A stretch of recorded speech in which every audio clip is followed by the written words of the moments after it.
Hi guys welcome to Ashwin class. Last எபிசோட்ல பார்த்தீங்கன்னாக்கா, அந்த பொட்டிய தொறந்து அதோடைய தகட எடுத்து படிச்சுட்டு இருப்பாரு நம்ம ஒய்ஜி மகேந்திரன். இப்ப என்ன பார்த்தீங்கன்னாக்கா, அந்த ஊர் தலைவர் கேட்பாரு, "என்னடா இந்த பொட்டிக்குள்ள வந்து பயங்கரமான புதையல்லாம் இருக்கும்" அப்படின்னு எதிர்பார்த்தா, "வெறும் ஒரு தகடு மட்டும் இருக்குது" அப்படின்னு ரொம்ப அப்செட் ஆயிருவாரு அந்த ஊர் தலைவர். "இதுக்காடா என்ன இவ்வளோ போட்டு அலக்கழிச்சீங்க" அப்படின்னு தன்சிகா இந்த பக்கம் இருந்து யோசிச்சுட்டு இருப்பாங்க. சரி ஓகே, நம்ம தேடி வந்த மாரி ஒரு புதையலும் இங்க இல்ல. எல்லாரும் அவங்கவங்க வீட்டுக்கு போங்க அப்படின்னு சொல்லிட்டு அவர் என்ன பண்ணுவாருனாக்கா, நடைய கட்ட ஆரம்பிச்சுருவாரு. ஓகே. அடுத்து நம்ம என்ன பண்ணலான்னு சொல்லிட்டு, நம்மளுடைய பொன்வண்ணன் என்ன பண்ணுவாருனாக்கா, அந்த அந்த ஒரு அக்வாரி மாரி இருப்பார்ல, அவர் சொல்லியிருந்திருப்பாரு, "உனக்கு தேவையான பொருள் கிடைக்கணும்னாக்கா, நீ ஊர் தலைவருடைய ஒய்ஃப போய் பாரு" அப்படின்னு சொல்லும்போது, ஊர் தலைவரோட ஒய்ஃப் வந்து இவங்கட்ட என்ன பண்ணி சொல்லிட்டு இருப்பாங்கனாக்கா, "இந்த வீட்ல வந்து யாரோ என்னைய கீழ வந்து சொல்லி காதுல ஏதோ சொல்லிட்டே இருக்காங்க. கீழ யாரோ நடக்கிற மாரியே இருக்குது. என் பாதத்துல ஏதோ ஊர்ற மாரி இருக்குன்னு" அவங்க ஏதோ மனநோயால பாதிக்கப்பட்டிருப்பாங்க. அந்த மாரி சொல்லிட்டு இருப்பாங்க.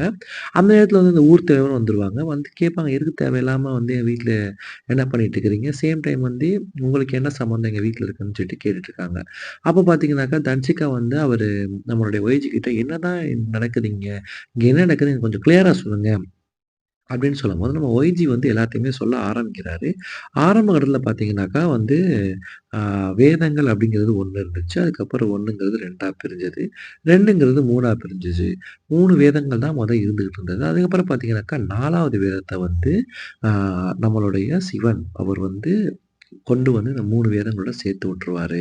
அந்த 4 வேதங்களுமே வந்து ஒருமையா போயிட்டுருக்கும் பொழுது, இந்த 4 வேதங்கள் வந்து பிரம்மனுடைய ஒரு அங்கத்திலருந்து வந்துச்சு. அப்ப இன்னொரு வேதம் அப்படிங்கிறது பிரம்மனுடைய இன்னொரு தலை. அது அங்க தான் இருக்குது. ஏன்னா பிரம்மருக்கு வந்து 5 தலைன்னு சொல்லும்போது 4 தலைய குறிக்கக்கூடிய இந்த வேதம் இருந்துச்சுன்னா, அப்ப 5வது தலைய குறிக்கும்போது இன்னொரு வேதம் எங்க இருக்குது? அப்படிங்கிற ஒரு டவுட் இருக்கும். இத கண்டுபிடிக்கிறதுக்கான ஒரு வழியத்தான் வந்து அந்த 4 வேதத்துல உள்ள அந்த குள்ளர்களும் சில சில ஆ ஒரு உலோகங்கள்லாம் வச்சு ஒரு கல்ல வந்து சில விஷயங்கள ஒரு குறியீடுகள வந்து குறிப்பிட்டு போயிருந்திருப்பாங்க.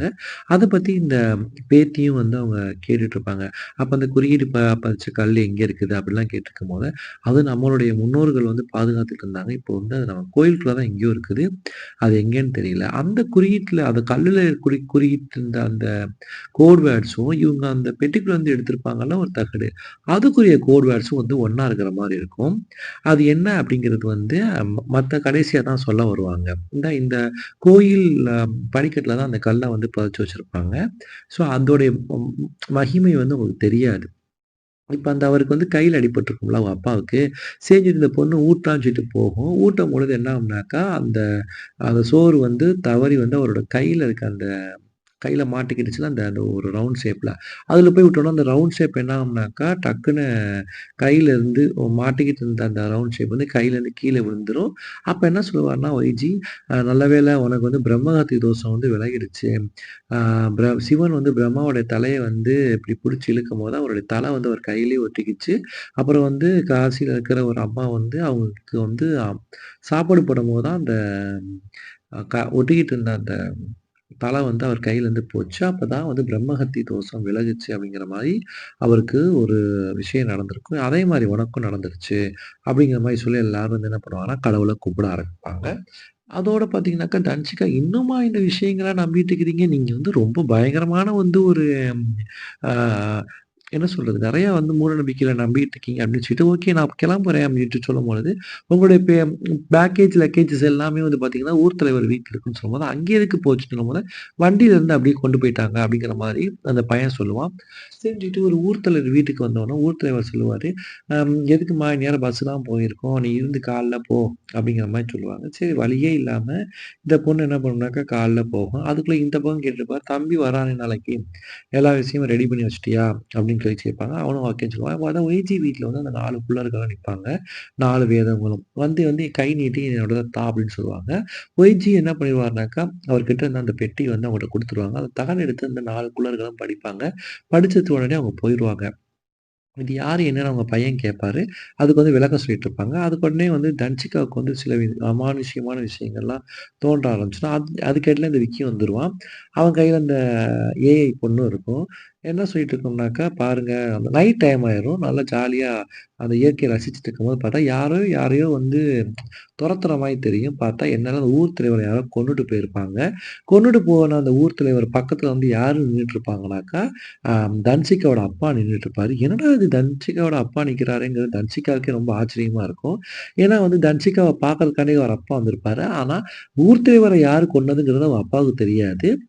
ஜஸ்ட் வந்து அவரு யாரோ கொன்னுட்டு போயிருப்பாங்க. அந்த ஊர் தலைவர் செத்து போற டயத்துல வந்து அவங்க அப்பா வந்து பக்கத்துல நின்றுப்பாங்க. சரி இது யாரு அவங்க கொன்னாங்கங்கிற மாரி போலீஸ் கண்டுபிடிக்கும் பொழுது, இந்த வட இந்தியர்கள்ட்ட வந்து சந்தேகப்பட்டு அவங்கள போலீஸ் புடிச்சுருவாங்க. ஏன்னா இவங்க தான் வந்து அந்த ப்ரீவியஸ் எபிசோட்ஸ்ல அ அவங்க டேபுக்கு வந்து ஒரு ஃபோட்டோ வந்திருக்கு. அவங்கள தான் நீ கொல்லணும் அப்படிங்கிற மாரி வந்து சில விஷயங்கள அசைன் பண்ணியிருப்பாங்க. அந்த வட வட வட இந்தியர்களுக்கு. அவங்களும் வந்து இதே மாரி இவர கொன்னதுக்கப்புறம் அவங்க வந்து அரெஸ்ட்டும் பண்ணிருவாங்க போலீஸ். அப்ப தனிச்சு கேட்பாங்க, "என்னப்பா திடீர்னு நீங்க இங்க வந்திருக்கீங்க? என்ன விஷயம்னு?" "இது வந்து நான் தற்செயலா வரல. இங்க நான் வரணுங்கிறது விதி. இது அய்யங்காரபுரம். நீனும் இங்க வரணுங்கிறது விதி." அப்படிங்கிற மாரி சொல்றாரு. அப்ப என்னன்னாக்கா ஓகே. அதெல்லாம் இருக்கட்டும்னு சொல்லிட்டு, அடுத்து பார்த்தீங்கன்னா, அந்த அண்ணன் இறந்து போயிருவாரு. அவர் தம்பி அடுத்த நாள் வருவாருன்னு சொல்லிட்டு இருப்பாங்கல்ல. அவர் தான் இவர் தம்பி. தம்பிக்கும் இவங்க வந்து பார்ட்னர், பிசினஸ் பார்ட்னர் அப்புறம் கேர்ள் ஃபிரெண்ட். இவங்க வந்து பார்க்கும்போது அண்ணன் செத்து போயிருப்பாரு. எப்படி இந்த வந்து விஷயம் நடந்திருக்குங்கிறது இவரால அனுமானிக்கவே முடியல. ஏன்னா, அண்ணன் வந்து மொத நாள் வரைக்கும் ஃபோன்ல நல்லா பேசிட்டு இருந்தாரு. திடீர்னு நான் வரேன் அப்படின்னு சொன்ன உடனே எனக்கு எல்லா விஷயத்தையுமே ரெடி பண்ணிட்டு வச்சிருந்தவரு, எப்படி டக்குனு வந்து இறந்து போயிருப்பாரு. யாரு கொன்றுப்பா? அப்படின்னு சொல்லிட்டு கேட்டுருக்கும்போது, இந்த பக்கம் வந்து இவங்க கொலை நடந்த இடத்துல வந்து தன்சிகாவோட அப்பா இவங்க மட்டும் தானே இருப்பாங்க. அவங்கள வந்து ஒரு ஸ்டேட்மெண்ட் வாங்கிட்டு விட்டுருவாங்க. இப்ப என்னன்னாக்கா, அம் இந்த போலீஸ்காரர் சொல்லுவாரு, "உங்க அண்ணன கொன்னது வந்து அந்த நார்த் இந்தியன்ஸ் தான்" சொல்லும்பொழுது, அவங்க எப்படி அவங்க வந்து கொன்றுருக்காங்கங்கிறத நான் ஒத்துக்கிறேன். ஆனா அவங்கள ஏவி விட்டது வேற யாரோ இன்ஸ்பெக்டர். ஸோ அவங்க யாருங்கிறத நீங்க வந்து கொஞ்சம் எனக்கு கண்டுபிடிங்க அப்படிங்கிற மாரி இந்த தம்பிக்காரர் வந்து என்ன பண்றாருன்னா, போலீஸ் கிட்ட வந்து ரெக்வெஸ்ட் பண்ணிக்கிறாரு. போலீஸும் வந்து ஓகே எங்களால முடிஞ்ச அளவுக்கு நாங்க வந்து நாலா பக்கமும் விசாரிச்சு, என்ன ஏதுங்கிறத உங்களுக்கு சொல்லி அனுப்புறோம் அப்படிங்கிற மாதிரி நம்மளுடைய அந்த தம்பிக்காரர்ட்ட போலீஸ்காரர் வந்து சொல்லி அனுப்புறாரு. தம்பியும் வந்து வெளில வந்துடுறாரு. வெளில வந்தது உடனே தான் யோசிச்சுட்டே இருக்காங்க. அவங்களுடைய அண்ணன் எல்லாமே அவர் ரொம்ப க்ளோஸா இருந்தவங்கனால, அவரால வந்து அந்த பாதிப்ப தாங்க முடியல. இங்க சந்தோஷ் பிரதாப் என்ன பண்றாருன்னா, அவருடைய ஃப்ரெண்டு வீட்டுக்கு போறாரு. ஃப்ரெண்டு வீட்ல தான் அவங்க பையனும் இருக்கிறாங்க. ஃப்ரெண்டோடைய ஒய்ஃப் தான் சந்தோஷ் பிரதாப்புடைய முன்னாள் ஒய்ஃப். இவங்க 2 பேருக்கும் டிவோர்ஸ் ஆயிரும். சந்தோஷ் பிரதாப்புடைய ஃப்ரெண்டையே அவங்களுடைய முன்னாள் ஒய்ஃப் வந்து கல்யாணம் பண்ணிப்பாங்க. அவங்களுக்கு இருக்க குழந்தை வந்து பார்த்தீங்கன்னாக்கா, சந்தோஷ் பிரதாப்புக்கும் அந்த பொண்ணுக்கும் பிறந்த குழந்தை தான். அந்த குழந்தைய வந்து 15 நாள் இவங்களும், 15 நாள் அப்பாவும், அம்மாவும் மாத்தி மாத்தி பார்த்துக்கிற மாரி வரும். இப்ப என்ன பண்ணுவாங்கனாக்கா, அந்த அம்மாவுடைய டேர்ன் முடிஞ்சிருச்சு. அவங்க அப்பாகிட்ட அந்த 15 நாள் தள்ளி விட்டுட்டு, அவங்க ஹஸ்பண்டோட வேற எங்கேயோ போகணும்னு சொல்லிட்டு போக ஆரம்பிச்சுருவாங்க. சரின்னு சொல்லிட்டு நம்ம சந்தோஷ் பிரதாப் தான் வந்து என்ன பண்ணுவாருனாக்கா, அந்த பையன வந்து டேக் கேர் பண்ணிக்கிட்டு இருப்பாரு. அப்போ வந்து இந்த லைப்ரரியில வந்து புக் ஷாப்ல இருந்து ஒரு ஆள் பார்த்தீங்கல்ல, அவர் என்ன பண்ணுவாருனாக்கா, ஒருத்தவனுக்கு வந்து சந்தோஷ் பிரதாப்புடைய ஃபோட்டோவையும், அ இவன நீ கொல்லணும் அப்படிங்கிற மாரி சொல்லி வந்து அனுப்பிச்சிருப்பாரு. அப்பம்போது அவன் வந்து என்ன பண்ணுவான்னாக்கா, இவன் சந்தோஷ் பிரதாப்புடைய வீட்ட வந்து தெரிஞ்சுக்கிட்டு வெளில வந்து நின்னுட்டுருப்பான். எப்புட்றா சந்தர்ப்பம் கிடைக்கும்? எப்புட்றா வந்து உள்ள போகலாம் அப்படின்னு நினைச்சிருக்கும்போது, சந்தோஷ் பிரதாப் என்ன பண்ணுவான்னா, அந்த ஓலைய எடுத்து பார்த்துருக்கும்போது, சந்தோஷ் பிரதாப் பையன் வந்து அந்த ஓலையில இருக்க சில லெட்டர்ஸ் மட்டும் எடுத்து படிச்சுட்டு இருப்பான். ஏன்னாக்கா, அதுல உள்ள மொழி வந்து யாருக்குமே தெரியாது. ஆனா இவனுக்கு வந்து அது தெரியும். இவன் வந்து ஒரு ஸ்பெஷல் சைல்டு. இவனுக்கு வந்து ஸ்பெஷலான லெட்டர்ஸ் மட்டும் வந்து இவனுக்கு தெரியும். அத வந்து கோர்வையாவே இவன் படிச்சு சொல்லுவான். அப்படிங்கும் பொழுது, இந்த இதுல என்ன எழுதிருக்கு அப்படின்னு தெரிஞ்சுக்கிறதுக்கு அந்த பூசாரியில இருந்து அந்த புக் ஷாப் அந்த அந்த ஆள்லேருந்து எல்லாருமே வந்து ரொம்பவுமே ஆர்வமா இருக்காங்க. அப்பதான் வந்து அ இந்த ராதிகாவ காமிக்கிறாங்க. அவங்க அப்பா சொல்றாரு, "நான் நாளைக்கு ஊருக்கு போயிட்டுறேம்மான்னு" சொல்லும்போது, "அப்பா போகாதீங்கப்பா எனக்கு பயமா இருக்குது" அப்படிங்கிற மாரி இந்த பொண்ணு சொல்லுது. "இல்லடா நான் போயிட்டு ஒரே நாள்ல திரும்பி வந்துருவேன். நீ கொஞ்சம் ஜாக்கிரதையா இருந்துக்கோ. நான் அன்னபூர்ணி கிட்ட உன்னைய விட்டுட்டு போறேன்னு" சொல்லுவாங்க. இத வந்து இந்த விக்கி வந்து ஒட்டு கேட்டுட்டு இருப்பான். அப்ப ஏஐகேஎல் சொல்லுவாரு, "நாளைக்கு அவ வந்து தனியா தான் இருப்பா. நீ போய் ப்ரப்போஸ் பண்ணு." அப்படிங்கிற மாரி சொல்லும்போது ரொம்ப சந்தோஷத்துல அவன் குதிச்சுக்கிட்டு இருப்பான். அப்பதான் என்ன பண்ணுவாங்கனாக்கா, சந்தோஷ் பிரதாப் வீட்ல அந்த ஒரு ஆள் அசைன் பண்ண ஒரு கூலிப்படையில உள்ள ஆள் என்ன பண்ணுவாருனாக்கா, முக்காடு இதெல்லாம் போட்டுட்டு சந்தோஷ் பிரதாப்பையே கொலை பண்ண போவாரு. சந்தோஷ் பிரதாப் வந்து அதுக்கிடையில வந்து இன்னொரு சீன்ல என்ன காமிப்பாங்கனாக்கா, தேவதர்ஷினியோட அசிஸ்டன்ட் வந்து ஒரு பொருள தேடி வந்து அ இந்த ஊருக்கு வந்திருப்பாரு இந்த கிராமத்துக்கு. அயங்காரபுரத்துக்கு. அவருக்குமே அந்த பொருள் கிடைக்காது. அதுக்கு பதிலா வந்து அந்த பொருள் இருந்த இடம் வந்து பார்த்தீங்கன்னா, ஒரு குடோனு. கொரியர் குடோன்ல இருக்கும். அத பத்தி கேட்கறதுக்காண்டி வந்து போவான். அப்ப என்ன ஆகும்னாக்கா, இந்த ஆளு வந்து தூக்கு போட்டு செத்து போய்க்குவான். ஏதோ ஒரு தப்பு பண்ணியிருக்கேன்னு சொல்லிட்டு அந்த ஆஃபீஸ் ரோல்ல செத்து போயிருவான். ஆனா, அந்த அந்த அசிஸ்டன்ட்க்கு தேடி வந்த அசிஸ்டன்ட்க்கு அந்த ஆ 3டி பிரிண்டர பத்தின எல்லா ரகசியமும் வந்து கிடைச்சிரும். இப்ப என்ன பண்ணுவாங்கனாக்கா இப்ப வந்து அந்த அன்னபூர்ணி கிட்ட அந்த பொண்ண அவங்க அப்பா விட்டுட்டு வந்து அவர் ஊருக்கு போயிருவாரு. அப்ப ஊருக்கு போகும்பொழுது தான் வந்து அந்த சின்ன பையன்ட்ட பார்த்து கேட்பாரு. "என்னாச்சு? சம்திங் ஏதோ தப்பா தெரியுதே!" அப்படின்னு சொல்லிட்டு இருக்கும்பொழுது, எல்லாத்தையுமே ஒரு சீன்ல காமிப்பாங்க. ஒரு பக்கம் சந்தோஷ் பிரதாப், ஒரு பக்கம் வந்து பார்த்தீங்கன்னாக்கா, அந்த புக் ஷாப்ல உள்ள மேன். இன்னொரு பக்கம் பார்த்தீங்கன்னாக்கா, இந்த வெள்ளைக்காரன். இவனுக்குமே வந்து என்னன்னாக்கா, இந்த 5 வேதங்கள பத்தி தெரிய இருக்கும். யார் யாருக்கெல்லாம் இந்த 5 வேதங்கள் தெரியுதோ, அவங்க வந்து அடுத்த நிமிஷமே வந்து கொல்லப்படுவாங்க.